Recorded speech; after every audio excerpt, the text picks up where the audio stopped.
তিন শ্রেণীর ব্যক্তির বিরুদ্ধে আল্লাহ বলেন আমি নিজেই কিয়ামতের দিন মামলা দায়ের করব।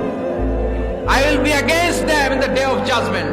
Three categories of people I will be against them in the day of judgment. তিন শ্রেণীর লোক কিয়ামতের দিন তারা ছাড় পাবে না।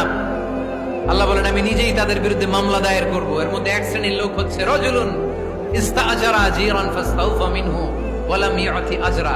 একজন শ্রমিক ভাড়া করে তার কাছ থেকে কাজ নিয়েছে কিন্তু তার পারিশ্রমিক আদায় করে নাই। এরকম আছে না নাই? দাপট দেখায় ইউনিভার্সিটির ক্যান্টিন গুলোতে। ইউনিভার্সিটির ক্যান্টিনে যে খায় মাগার বিল দেয় না, এরকম টাকায় দাসরা নাই। চায়ের দোকানে চা খায় আগে পরে দিমু, বিল দেয় না, আছে না নাই? দোকানে যে পণ্য কিনে বিল দেয় না, পরে দিমু, আছে না নাই? কিয়ামতের দিন আল্লাহ তোরে মাস্তানি ছুটাবে, চিল্লা এখন ঠিক কিনা? আনা খাসমুহুম, আমি নিজেই তাদের বিরুদ্ধে মামলা দায়ের করব। কথাটা কার? এজন্য বিশ্বনবী বললেন খবরদার, মেহনতি মানুষ, খেটে খাওয়া মানুষ, এদের দোয়া কবুল হয়ে যায়। আতুল আজিরা আজরাহু ক্বাবলা আন ইয়াজিফা আরাকুহু। খবরদার, বিশ্বনবী বললেন শ্রমিকের ঘাম শুকিয়ে যাওয়ার আগে তাদের পারিশ্রমিক মিটিয়ে দাও।